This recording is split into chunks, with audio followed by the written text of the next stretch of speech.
Queridos, eu cumprimento a todos mais uma vez com a paz do Senhor e Salvador Jesus Cristo. Estamos aqui no nosso canal Escatologia em Tempo Real. Aqui nós vamos trazer abordagens sobre a escatologia bíblica. Eu quero agradecer cada um de vocês que já está conosco aqui já há algum tempo e que já tem participado aí do nosso primeiro vídeo sobre escatologia bíblica, a nossa introdução. E hoje nós vamos aqui continuar a nossa introdução sobre escatologia bíblica. Queridos, nós já falamos no vídeo anterior sobre quais são os temas que nós trabalhamos dentro da escatologia, os 9 temas que nós trabalhamos dentro da teologia, da escatologia bíblica.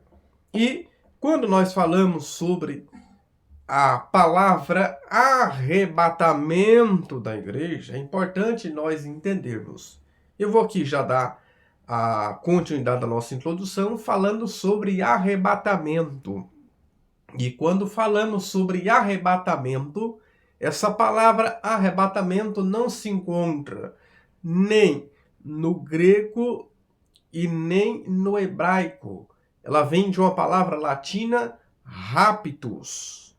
Ou seja, é o raptare, que significa tirar com força ou violência alguém que está em grande perigo ou transportar de um lugar para outro. Então, o que é importante nós entendermos? É que a ideia que se temos de arrebatamento é transportar de um lugar para o outro. E, biblicamente, nós vemos muitas pessoas que foram arrebatadas ali. Nós vemos ali em Atos dos Apóstolos, Filipe ali, E nós vemos ali que a ideia que se tem é sair de um lugar para outro. O que vai acontecer com a igreja? Jesus vai tirar ela do céu, da terra, e levar-nos para as dimensões celestiais. Ele vai tirar a igreja da terra e levar para as mansões celestiais, ou seja, transportar de um lugar para outro. Ou seja, eu já falei o vídeo anterior, mas a igreja que será arrebatada, qual é a igreja que será arrebatada? Primeiro, é aquela igreja que Deus tira do mundo. Porque a salvação envolve isso. Envolve uma renúncia. Através do poder da palavra, o Espírito Santo, nós somos tirados do mundo. Não estou falando aqui do mundo cósmico, não, físico, não. Eu estou falando do mundo das regiões celestiais, do mundo de Satanás, do sistema do mundo. Segundo, o mundo agora é tirado da igreja. Então o mundo é tirado de dentro da igreja. E aí a terceira fase é a igreja será tirada definitivamente do mundo. Ou seja, ela será arrebatada. Lembra que Jesus, na sua oração sacerdotal, ele disse, orando pelos discípulos, não peço que os tire do mundo, mas livre-o do mal. Ou seja, eu não devo orar para sair do mundo, ou para morrer ou qualquer coisa. Não, isso não é bíblico. Mas sim que nós devemos ser guardados no mundo. Porque a igreja ainda está aqui no mundo físico, mas ela vai ser arrebatada. Ela vai ser transportada de um lugar para o outro. Então a santificação, porque nós não temos como falar, queridos, sobre arrebatamento, vinda de Jesus, se não falarmos sobre santificação. Então a santificação é isso. Deus tira a pessoa, o pecador, do mundo. E vemos que o mundo tem que sair de dentro da igreja. É a separação. e aí depois vai ter a separação definitiva, aonde Deus vai tirar a igreja definitivamente do mundo. Porque nós sabemos que a santificação ela é posicional, progressiva e definitiva. Nós alcançamos já a posicional, a progressiva, mas não ainda a definitiva. Porque é somente quando nós não tivermos mais aqui na Terra, que aí é quando Jesus vai nos levar. Muito bem, queridos. E quando nós vamos falar sobre arrebatamento, nós precisamos entender que Jesus já veio aqui na Terra. Primeiro, ele veio para o que era seu. E no arrebatamento, na primeira fase da vinda do Senhor, ele vai vir para os que são seus. E na segunda fase da vinda do Senhor Jesus, ele vai vir com os seus.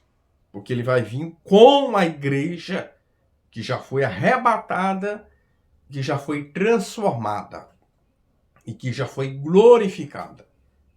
Então, pega papel e caneta e já anota aí. Primeiro, Jesus veio para o que era seus. Ele veio para o que era seu, a morte, a cruz. E os judeus rejeitaram. Mas é importante nós entender que a salvação dos gentios não é porque o judeu rejeitou de maneira nenhuma. Se você tinha essa interpretação, já tire. Porque a Bíblia diz em Apocalipse 13:8 que o Cordeiro já estava morto desde a fundação do mundo. Antes da igreja, antes até mesmo dos gentios. Então não é a salvação para os gentios, para nós, ou a igreja, porque a igreja é os judeus e gentios unidos a Cristo. A salvação para nós, para a igreja do Senhor, né, não é porque os judeus rejeitou de maneira nenhuma. Deus ainda tem um plano de salvação, que nós vamos falar mais para frente aqui, para os judeus. Deus não mudou, ainda tem um remanescente que precisa ser salvo. Mas é o remanescente, não é todo Israel. É o remanescente que restarem é que vai se salvar. Porque eu preciso entender que não é porque eu sou judeu eu já sou salvo. Não, Judas era judeu e não foi salvo. Então não se estribe em dizer, é judeu, então ele vai ser salvo. Não, hoje o judeu, se ele quer a salvação, ele tem que aceitar Jesus, abandonar a sua vida de pecado. E Paulo vai explicar isso, que é o remanescente que será salvo. Lá em Romanos capítulo 11. Então vamos entendermos aqui, quando falamos sobre arrebatamento, nós já falamos sobre isso, e existem duas palavras gregas que nós usamos para definir a vinda do Senhor Jesus. Primeiro ponto. É importante você entender, queridos, quando que a Bíblia fala o dia de Cristo e o dia do Senhor. Bom? Então entenda aí. Quando se fala na Bíblia o dia de Cristo, está se falando no arrebatamento. No dia em que Jesus vim para buscar a sua igreja. Agora, quando se fala o dia do Senhor, está falando da segunda fase da vinda do Senhor Jesus, onde ele vai vir com todos os seus santos. Então, essa palavra nós chamamos de parousia no grego. O que é parousia? Parousia no grego significa presença, visita, chegada rápida, não ficar. Ou seja, Jesus ele vai vir até os ares, nas nuvens. Ele vai vir nos ares. E perceba que ele não vai descer aqui na terra. Ele não vai descer na terra. Mas ele vai vir nos ares. Então, o que é importante nós entendermos? Nós fazemos essas duas ações. E essa parousia do grego é uma visita. Da onde surgiu essa ideia? É no mundo grego. Quando que um rei, um governante, um representante, ele ia visitar um país ou uma certa cidade, ele enviava os seus súditos na frente. E os seus súditos, eles iam na frente, preparando o caminho, abrindo o caminho, para que nada desse errado. Então eles iam na frente, levando ali as boas notícias de que o rei ia, e que eles iam abrindo o caminho, organizando ali para que nada desse errado. Isso nos faz entender que Jesus nos vai vir aqui, vai ser uma visita rápida para não ficar. É o raptare. Ele vai vir apenas para levar a sua igreja. E Paulo, quando ele fala, foi aquele que mais falou sobre a vinda do Senhor, apóstolo Paulo, né? Só nas suas cartas 50 vezes. No Novo Testamento, mais de 318 vezes fala sobre essa vinda do Senhor Jesus. Paulo, quando fala dessa vinda do Senhor Jesus, ele fala, 1 Coríntios, capítulo 15, versículo 52, ele diz que será no abrir e fechar de olhos. Olha que algo interessante.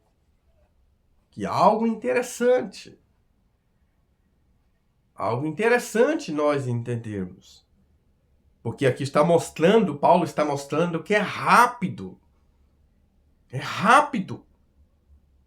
Você já parou para analisar quando você pisca o seu olho? Pisca os seus olhos, porque você percebe, você vê que é rápido, você pisca sem perceber. Estudiosos traz, né? Milésimo, nós piscamos, porque algumas versões já traduz como piscar de olho, não abrir e fechar. Porque abrir e fechar, você pode abrir e fechar a hora que você quiser.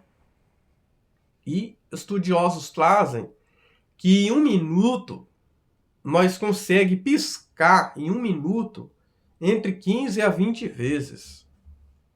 Ou seja, 1000 milésimos e aproximadamente 200 milésimo.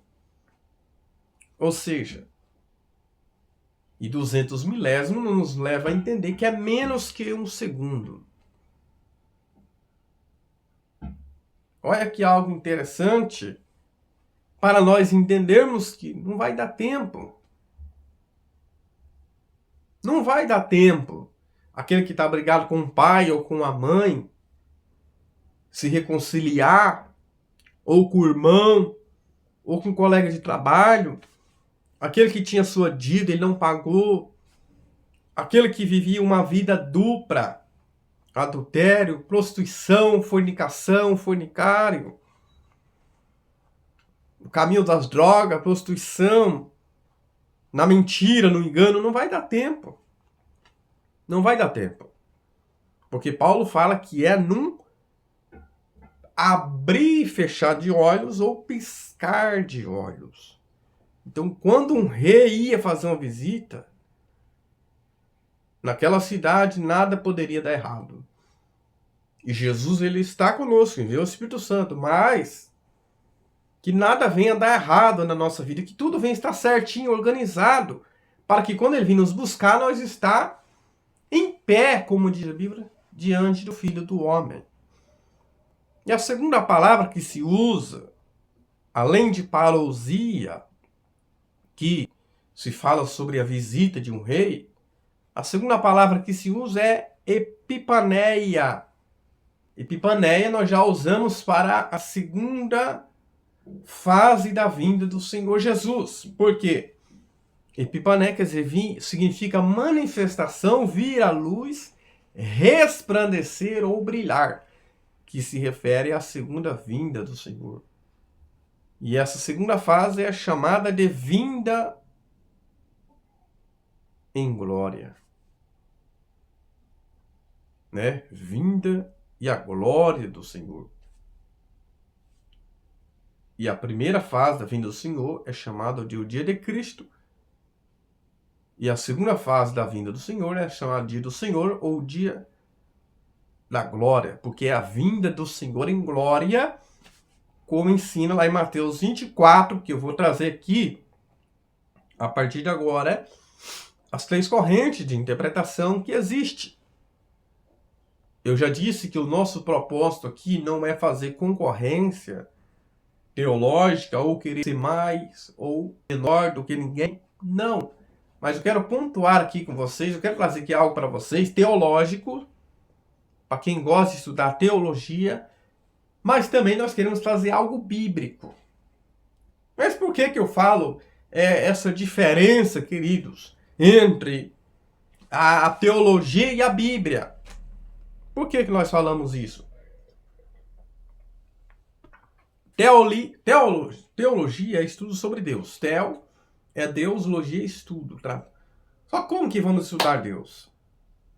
Então, muitos desses argumentos teológicos, até em nosso meio, temos muitos argumentos que se usam na ceia do Senhor, até mesmo na ceia do Senhor, muitos deles não têm base na palavra, é argumento teológico.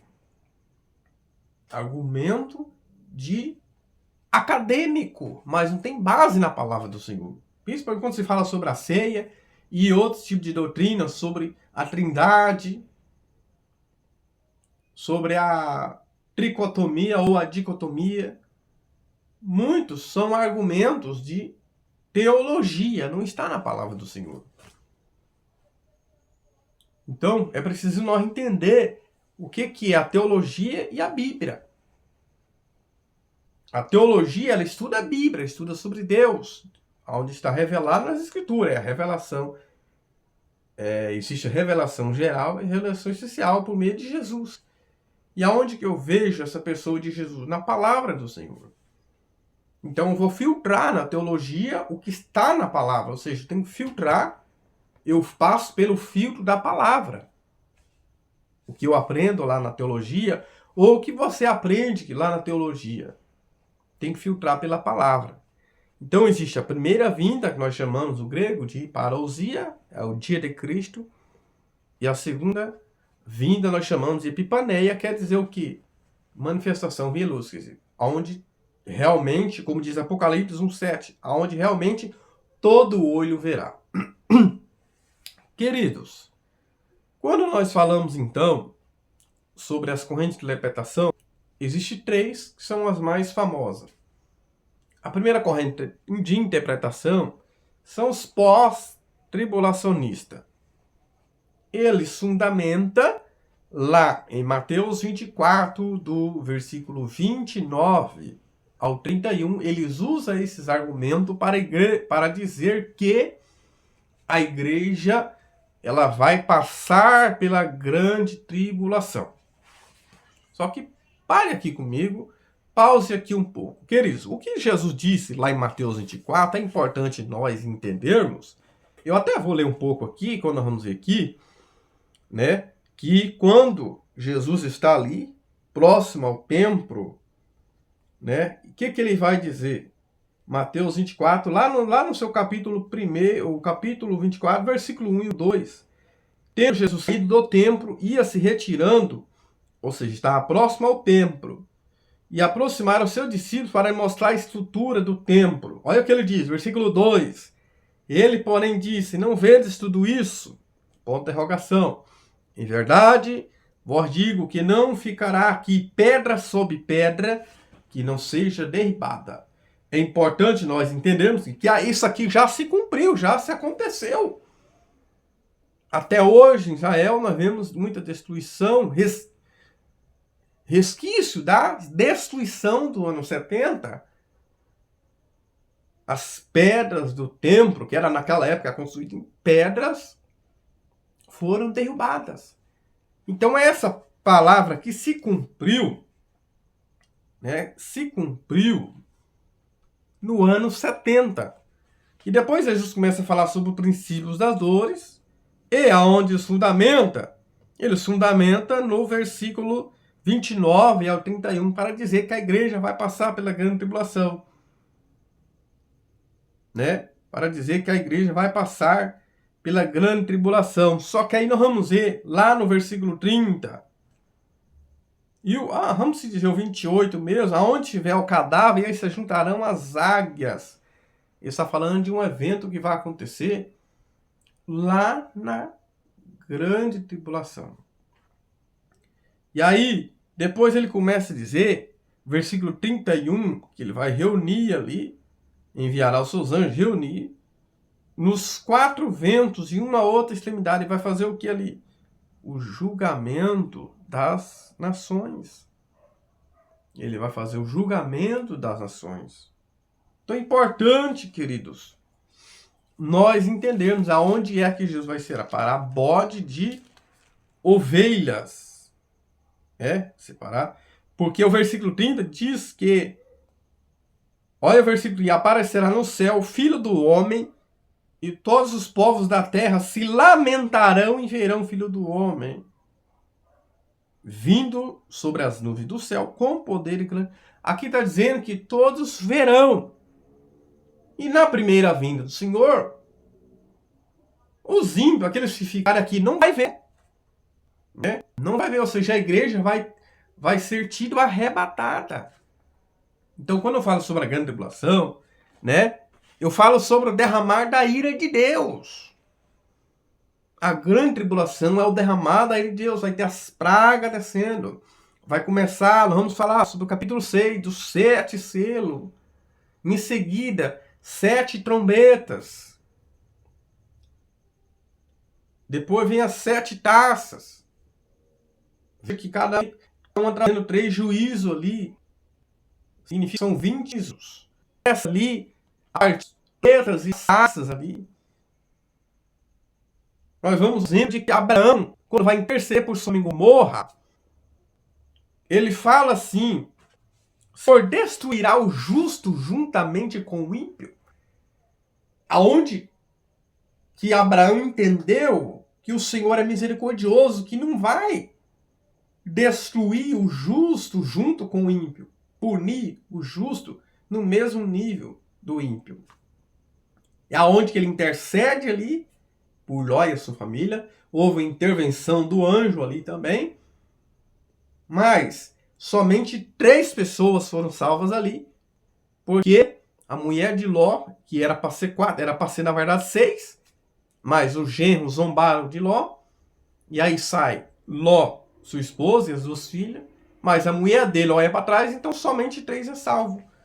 E quando Abraão intercedeu, se tinha 10 justos, não tinha. Por isso que Deus destruiu Sodoma e Gomorra. Ou seja, antes de Deus destruir, gente, Sodoma e Gomorra, ele tirou Ló de lá. Nós vamos ter mais textos aqui. E nós vamos mostrar para vocês. E os mid-tribulacionistas, o que os mid-tribulacionistas, eles fundamentam onde? É chamado de mesotribulação ou mid-tribulacionista. Eles fundamentam ali em Apocalipse 11, do 15 ao 19, no momento em que aquelas 2 testemunhas são levadas ao céu. Ou seja, isso é um equívoco. Porque ali já vai estar derramadas pragas, já vai estar praticamente no meio da grande tribulação. Né? Então eu não creio que a igreja é pós-tribulacionista e nem mid-tribulacionista. Mas qual é a minha fundamentação e também base que eu vou mostrar e vou provar aqui para vocês o porquê que eu sou pré-tribulacionista. Lá, pré-tribulacionista e também pré-milenista, porque existe também os amilenalistas, né? Por quê? Porque Apocalipse, capítulo 3, versículo 10, o Senhor fala para a igreja lá em Apocalipse. Deixa eu ler com vocês aqui, porque hoje vamos ficar só aqui. Nós vamos continuar com o nosso vídeo. Porque é importante que vocês entenderem que ainda estamos na introdução. Apocalipse capítulo 3, versículo 10, ele diz para a igreja de Filadélfia, que significa amor fraternal, a igreja que será arrebatada. A Laodiceia é a igreja que ficará dentro dessa representação espiritual. Apocalipse 10, a igreja que será arrebatada, diz aqui, Apocalipse 3:10, porque como guardasse a palavra da minha paciência, também eu te guardarei da hora da tentação, que há de vir sobre todo mundo, universal. Então aqui não está falando de tribulação, né, local, não, é universal, para tentar os que habitam na terra. Então aqui está dizendo que Jesus vai guardar a igreja da tentação, que há de vir sobre todo mundo. O que é guardado da? Se tiver algum professor aí, guardado da é guardado fora. Se aqui tivesse falado guardado na tentação que advém sobre todo mundo, aí sim poderia se levantar esta tese, né? Poderia tentar levantar, não apenas usando esse poucos versículos, não. Mas vou mostrar mais versículos para vocês que nós não vamos ficar. Lógico que não vamos ler muito, nosso tempo é curto, mas vamos devagarinho, conduzindo alguma leitura. Então, guardado não é na. Daniel, por exemplo, foi guardado na cova. E alguns ainda argumentam, não, então não tem como mostrar que Daniel também passou pela grande tribulação. Não, ali é um texto que nós usamos apenas para fazer uma comparação. O tempo de Daniel é diferente do nosso tempo. Apocalipse 3:10 já é para a igreja do nosso tempo. Ali em Daniel foi uma lição que ele passou. Ali em Daniel foi uma aprovação que ele passou. Uma aprovação que ele passou individualmente. Não foi nem os seus amigos. Porque os seus amigos passou pela fornalha ali. Outra aprovação ali. Daniel não. Daniel foi levado na cova dos leões. Então não podemos misturar, porque existe a aprovação e a tentação que advém sobre todo mundo. Há essa diferença. As tentações, as provações nós passamos, mas a tentação que advém sobre todo mundo é universal. Que Jesus vai guardar a sua igreja. Tem mais versículo? Tem. 1 Tessalonicenses 1:10. A esperar Jesus, a quem ressuscitou dos mortos, a saber, Jesus que nos livra da ira futura. 1 Tessalonicenses, capítulo 1, versículo 10. Então, o que é a grande tribulação?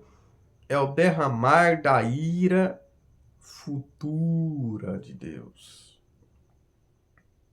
Então, isso não fomos destinados, como diz Paulo, lá em 1 Tessalonicenses 5:9. Vou ler com vocês aqui. Eu vou ler com vocês. 1 Tessalonicenses, capítulo 5. Olha só. Capítulo 5, versículo 9. Olha só, Paulo dizendo. É Paulo que diz, viu?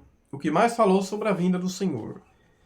Porque Deus não nos destinou para a ira, mas para a aquisição da salvação. Para o nosso Senhor Jesus Cristo. Então Paulo está dizendo aqui que Deus não nos destinou para a ira. Que isso fique bem claro. E a grande tribulação, ou que seja o princípio das dores, vamos pegar. E já estamos pegando em alguns lugares, as perseguições são acaloradas. Mas a grande tribulação não. Jesus comparou com uma grávida, né? Que está com dor de parto e vai aumentando as dores.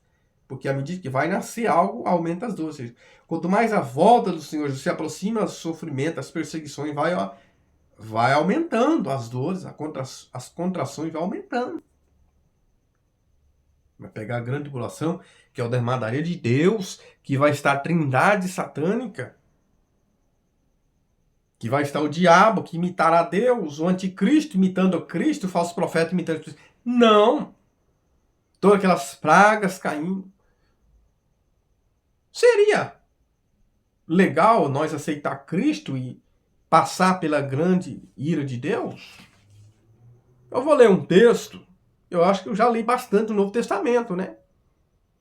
Eu poderia ler outros textos aqui também no Antigo Testamento.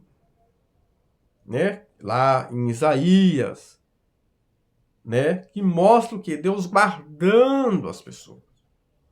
Deus protegendo ali a pessoa que é justa. Né? A pessoa que é justa. Ele protegendo a pessoa que é justa e livrando aquele que teme, que serve ao Senhor. E sofrendo aqueles ímpios. Sofrendo que as punições.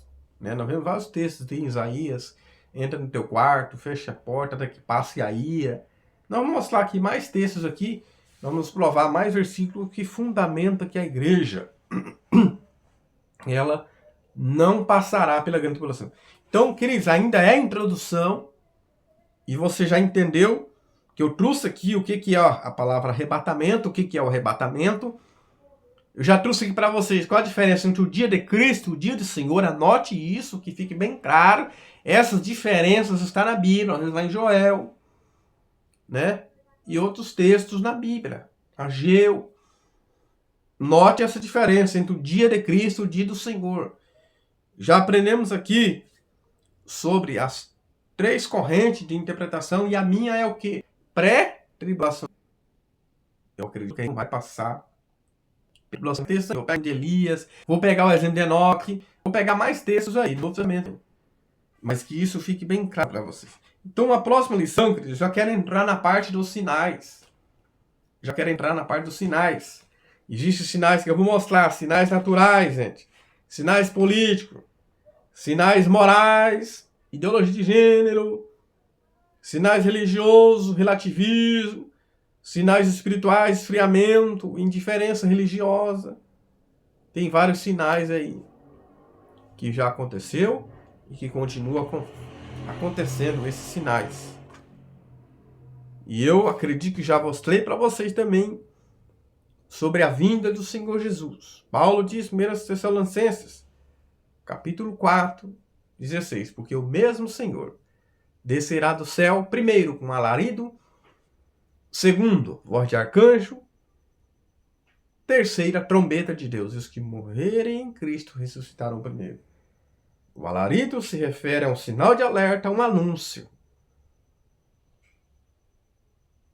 Depois, voz de arcanjo, um defensor da nação de Israel, para uma missão extraordinária.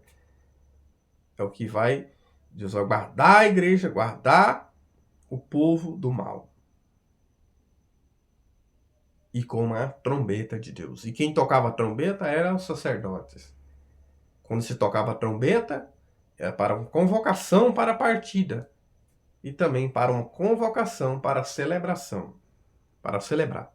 E é isso que Jesus vai fazer. Ele vai vir buscar a sua igreja para participar da celebração com o Senhor. Que Deus abençoe. Se inscreva no nosso canal, divulgue, compartilhe ao máximo em nome de Jesus. Amém.